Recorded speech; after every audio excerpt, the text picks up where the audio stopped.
The island of Ireland carries a heavy history. Centuries of British presence and influence left deep scars for many. The 20th century saw a struggle for Irish independence, spawned in large part by the split of Ireland in 1921, when the country was partitioned by the Government of Ireland Act of 1920. An act of the Parliament of the United Kingdom, it came into force on May 3, 1921. 6 counties in the north remained part of the United Kingdom. This became Northern Ireland. The partition did not bring peace. Instead, it ignited decades of conflict known as the Troubles. The Troubles were marked by violence between nationalist and unionist communities. Paramilitary groups emerged on both sides. The Provisional Irish Republican Army was the most prominent group fighting for a united Ireland.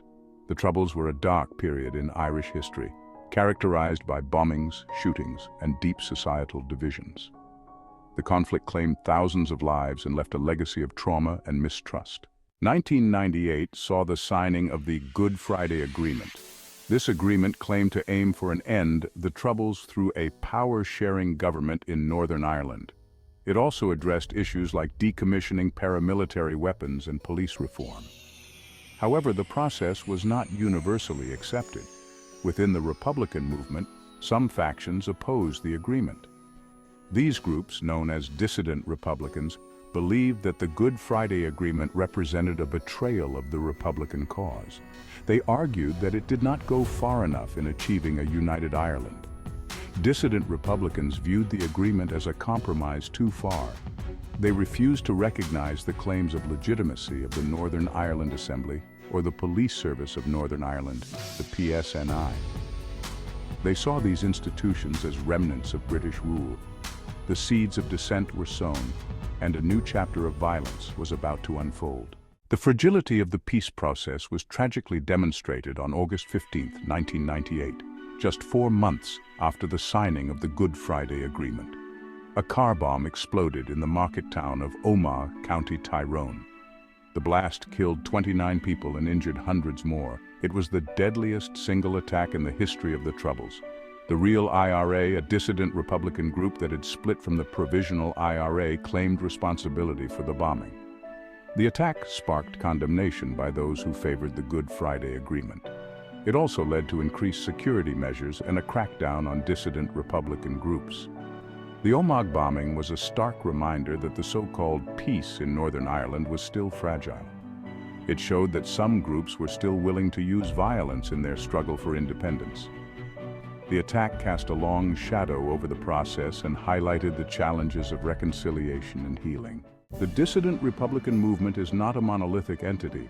It is composed of various groups with differing ideologies and tactics.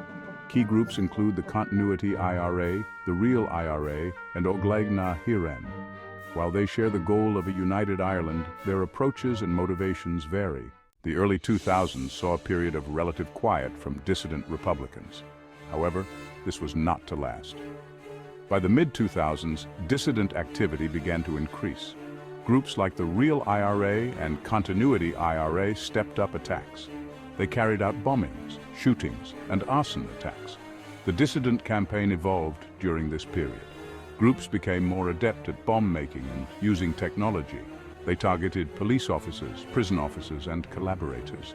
The escalation raised concerns about the peace process. The year 2009 marked a significant turning point in the dissident Republican campaign.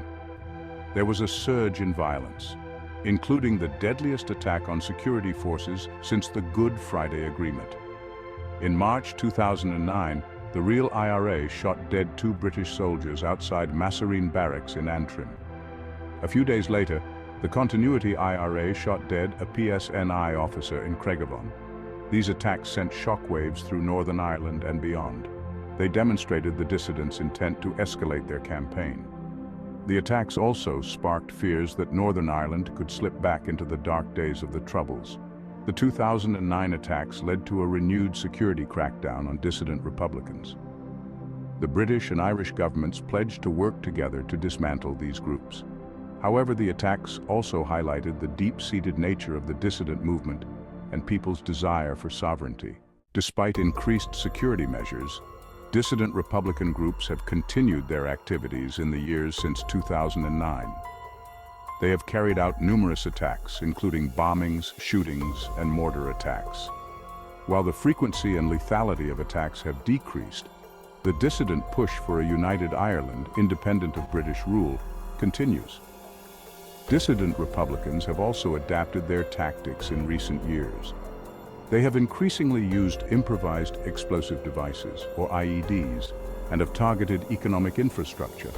They have also exploited social media to spread propaganda, recruit members, and incite violence. The persistence of dissident activity underscores the challenges of achieving lasting peace in Northern Ireland.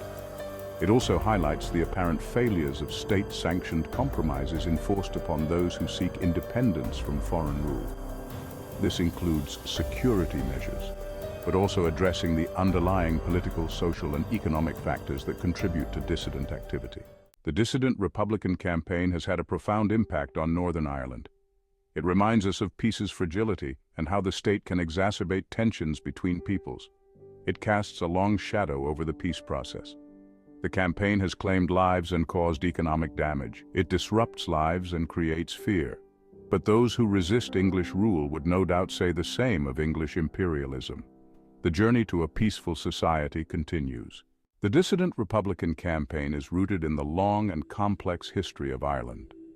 The partition of Ireland in 1921 was a deeply divisive event.